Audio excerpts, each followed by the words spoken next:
ప్రియులారా, ప్రార్థన చేసుకుందాం. పరిశుద్ధుడా, మీకే స్తుతులు స్తోత్రాలు చెల్లిస్తూ ఉన్నాం. ఈ ప్రాతకాల ఆరాధనలో తండ్రి, మీ సన్నిధి నిత్యము మాతో ఉంచండి. ఆరాధన అంతటలో మహిమ ఘనత ప్రభావాలు మీకు ఆరోపిస్తూ యేసు ప్రభు వారి పరిశుద్ధ నామమున వేడుకొనుచున్నాము తండ్రి. ఆమేన్.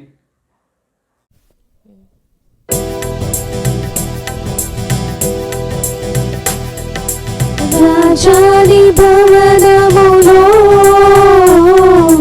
రేపదులు వెచ్చియుందును. యేసు రాజాని భవనములో రేపగలు వెచ్చియుందును. నిన్ను స్తుతించి ఆరాధింతును,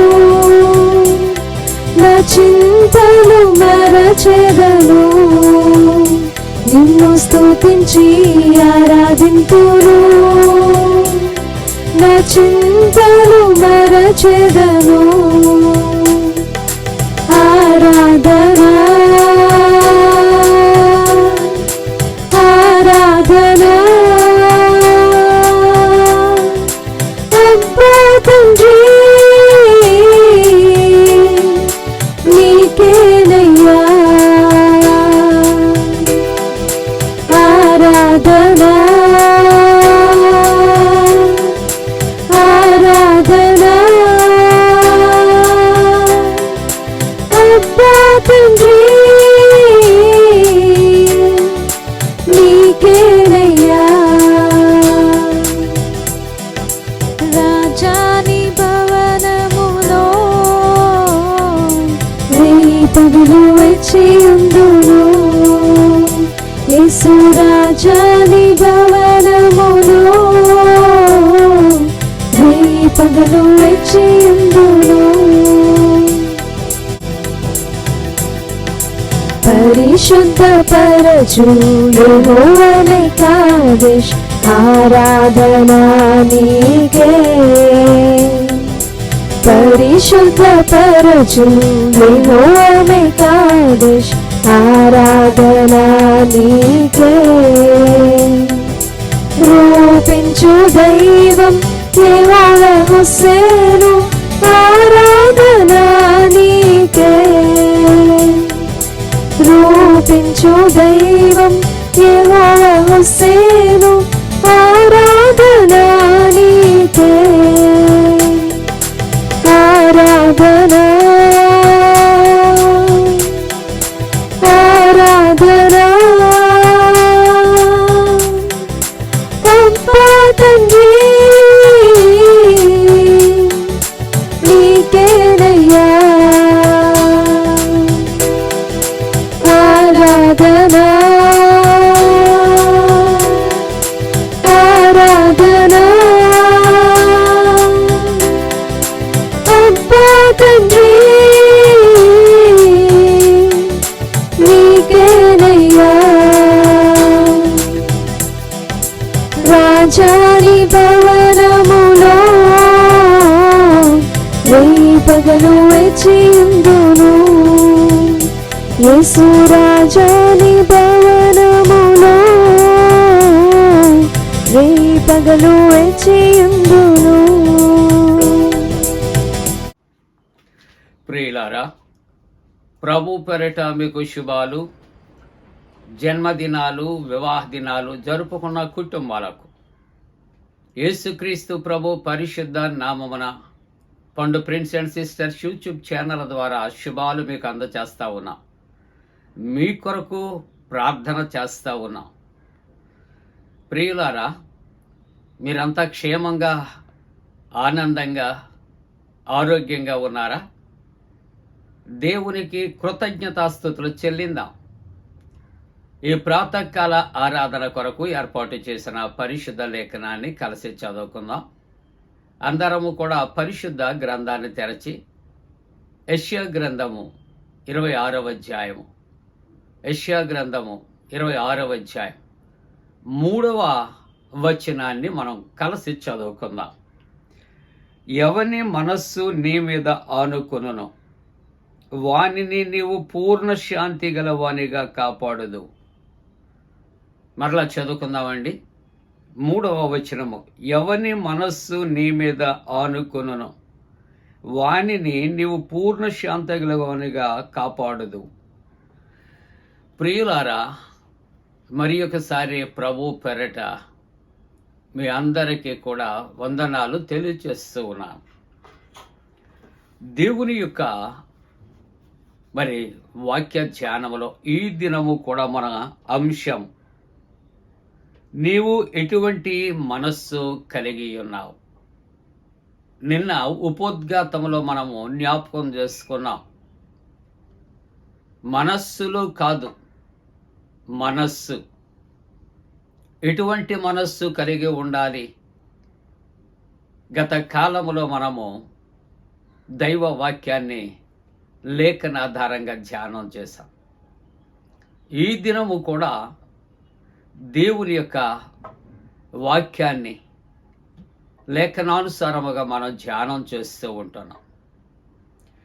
దేవుని యొక్క వాక్యములో ఇక్కడ 51వ సంకీర్తన 10వ వచనం. సంకీర్తన 51 10వ వచనములో చూస్తే, నా అంతరంగములో స్థిరమైన మనస్సు నూతనముగా పుట్టించుము.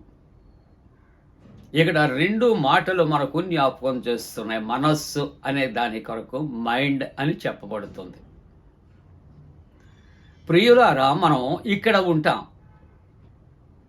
ఈ మనస్సు ఎంతవరకు ట్రావెల్ చేస్తుందో మనకు తెలియదు. మనం ఇక్కడ కూర్చుంటాం, ఇక్కడ పండుకుంటాం, ఇక్కడ వింటూ ఉంటాం, ఇక్కడ చూస్తూ ఉంటాం. యుఎస్ వెళ్ళిపోవచ్చు, లండన్ వెళ్ళిపోవచ్చు, ఆస్ట్రేలియా వెళ్ళిపోవచ్చు, కెనడా వెళ్ళిపోవచ్చు, చైనా వెళ్ళిపోవచ్చు. ఎంత దూరమైన వేగంగా వెళ్ళిపోతుంది మనస్సు. కాబట్టి ఈవేళ దేవుని యొక్క వాక్యాన్ని ధ్యానం చేస్తూ ఉంటూ ఉన్నప్పుడు ఇక్కడ నా అంతరంగములో స్థిరమైన మనస్సు అంటే, ఈ మనస్సు ఎటువంటిదంటే అస్థిరమైనటువంటిది. అది ఎక్కడెక్కడికి ట్రావెల్ చేస్తుందో ఎవరికీ తెలియదు. అది ఒక్కొక్కసారి మన స్వాధీనములో ఉండదు. అందుకనే చిన్నప్పుడు ఉపాధ్యాయులు అంటూ ఉండేవారు విద్యార్థుల్ని, బాడీ ప్రెజెంట్, మైండ్ ఆబ్సెంట్. శరీరము మాత్రమే మనం ఇక్కడ కనపరుచుకుంటూ ఉంటాం, కానీ మన మనస్సు కొన్ని వేల కిలోమీటర్లు దాటి వెళ్ళిపోతూ ఉంటుంది. అవును ప్రియులారా, ఎందుకంటే ఇది చంచలమైనది, అస్థిరమైనది. భక్తుడు దావీదు గారు అంటున్నటువంటి మాట ఆలోచన చేస్తూ ఉంటున్నప్పుడు, నా అంతరంగములో స్థిరమైనటువంటి మనస్సు ఏం చేయాలంటున్నాడు? నూతనముగా పుట్టించుము. నూతనత్వము కావాలి మనస్సు. ఎప్పుడు అదే మనస్సు, ఎప్పుడూ కూడా అదే పాత తత్వాలు, ఉద్దేశ్యాలు, తలంపులు, ఆలోచనలే కాదు. ఈ మనస్సుకి సాన పట్టాలి, పాలిష్ చేయాలి, షైనింగ్ ఇస్తూ ఉండాలి, నూతనత్వము కలిగి ఉండాలి. అందుకని ఎవడైనా క్రీస్తునందు ఉన్న ఎడల పాతవి గతించాను, సమస్తమును కూడా చెప్పండి థ్యాంక్ యూ నూతనమాయాను. కాబట్టి ఇక్కడ దేవుని యొక్క వాక్యం అంటుంది, స్థిరమైన మనస్సు నా హృదయములో నీవు పుట్టించు, నూతనముగా చేయి అని ఇక్కడ భక్తుడు ప్రార్థన చేస్తూ ఉంటున్నట్లుగా మనం చూస్తూ ఉంటూ ఉన్నాం ప్రియులారా. ఇక్కడ 51వ సంకీర్తనలో 12వ వచనములు అంటాడు, ఇక్కడ సమ్మతి కలిగినటువంటి మనస్సు కలుగు చేసి నన్ను దృఢపరుచు. ఈవేళ వాక్యభాగములో మరొక మాట, సమ్మతి కల మనస్సు కలుగు చేసి దానిని దృఢపరుచు అంటే బలపరుచు అని దేవుని యొక్క వాక్యములో సెలవిస్తూ ఉంటున్నది. 51వ సంకీర్తన 17వ వచనములో మనం చూస్తూ ఉన్నప్పుడు ఇక్కడ విరిగి నలిగినటువంటి మనస్సే దేవునికి ఇష్టమైనటువంటి బలులు. నువ్వు ఏ అర్పణలు అర్పించినప్పటికీ కూడా ఏదో అర్పించాలి కాబట్టి, అనుకున్నాను కాబట్టి, మొక్కుకున్నాను కాబట్టి, అయ్యో నేను ఇవ్వకపోతే నాకు శాపం వస్తుంది అనే ఉద్దేశ్యాలతో కాదు. దేవునికి నువ్వు అర్పించేది వాట్ ఎవర్ ఇట్ ఈస్, అది ఏది ఏమయ్యున్నప్పటికీ కూడా నీ మనస్సు ఎలా ఉండాలంటే విరిగి నరిగినటువంటి మనస్సు కలిగి నువ్వు ఇవ్వాలి. అంతేకాదు నీ విరిగి నలిగిన మనస్సే ఆయనకి ఇష్టమైనటువంటి బలి అర్పణ అని దైవవాక్యం మాట్లాడుతూ 143వ సంకీర్తన 8వ వచనములో దేవుని యొక్క వాక్యం అంటుంది, నీ వైపు నా మనస్సు ఎత్తుకొనొచ్చున్నాను.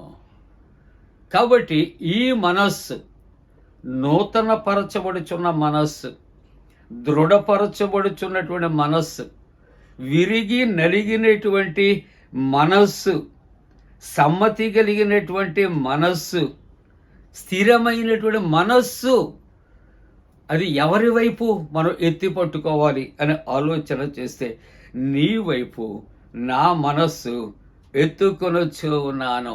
దేవుని వైపు మనస్సు మనం త్రిప్పుకోవలసినటువంటి అవసరత ఉంటూ ఉన్నది. ప్రియులారా, ప్రియమైన దేవుని యొక్క సంగమ, మన యొక్క మనస్సు ఈ దినాన ఆలోచన చేస్తుంటే మనం ఎటువంటి మనస్సు మనము కలిగి ఉన్నామో మనము ఆలోచన చేయాలి.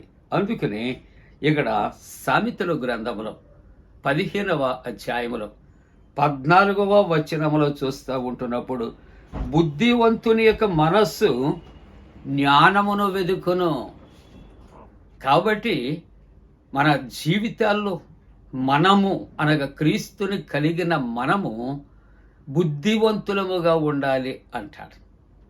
బుద్ధివంతులుగానే కాదు, ఇంకా ఎలాగ ఉండాలి అని ఆలోచన చేస్తే నీవు దేవుని యందు బుద్ధివంతుడుగా నీవు కలిగి ఉంటే నీవు జ్ఞానమును వెదుగుతావు అని దైవవాక్యము సెలవిస్తూ ఉంటూ ఉన్నది. ప్రియులారా, కాబట్టి ఈ యొక్క ఉదయకాలపు ఆరాధనలో మన యొక్క మనస్సు ఏ విధంగా ఉన్నది మనము ఆలోచన చేయవలసినటువంటి అవసరత ఉంటూ ఉన్నది. కాబట్టి మన మనస్సు స్థిరమైనదిగా ఉండాలి. అంతేకాకుండా సమ్మతి కలిగినటువంటి మనస్సు మనం కలిగి ఉండాలి. మన మనస్సు దేవుని వైపు ఎత్తి మనం పట్టుకోవాలి. మన యొక్క మనస్సు జ్ఞానమును వెదుకు మనస్సుగా మనము ఉంచవలసిన అవసరత. కాబట్టి అస్థిరమైనటువంటి మనస్సును దేవుని వైపు లగ్నం చేసుకుందాం, దృఢపరుచుకుందాం, ఆయన వైపు ఎత్తి పట్టుకుందాం.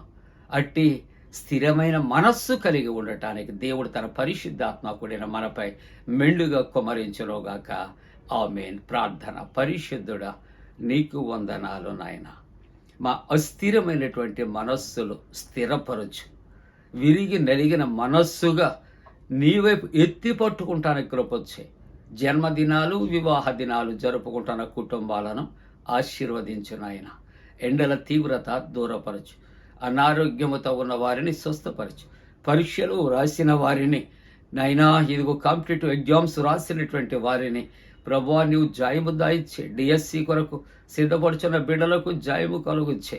యవనస్తులు వివాహ వ్యవస్థలో ప్రవేశించడానికి జాయము కలుగుచ్చే. యేసు నామమున వేడుకొంచున్నాం తండ్రి. ఆమేన్. పరలోకమందున మా తండ్రి, నీ నామం పరిశుద్ధపరచబడనుగాక, నీ రాజ్యం వచ్చునుగాక, నీ చిత్తం పరలోకమందున వేర్చినట్టు భూమి అందు నెరవేరునుగాక. మా ఇందిన ఆహారం నేడు మా దాయిచ్చే. మా ఎడల అపరాధం చేసిన వారికి క్షమించిన ప్రకారముల ప్రథమ క్షమించము. శోధంలోని తెక్క కీడును తప్పించము. రాజ్యము, శక్తి, మహిమ నిరంతరము నీవే ఉన్నవి. ఆమేన్. మన పరమ తండ్రి అయిన దేవుని యొక్క ప్రేమయు, ప్రభువైన యేసుక్రీస్తు ప్రభు కృపయు, పరిశుద్ధాత్మ యొక్క అన్యోన్య సహవాసము ప్రాతకాల ఆరాధనలో ప్రభువుని ఆరాధిస్తున్న ప్రతి కుటుంబానికి తోడుగుండి సంరక్షించి కాపాడునుగాక. ఆమేన్.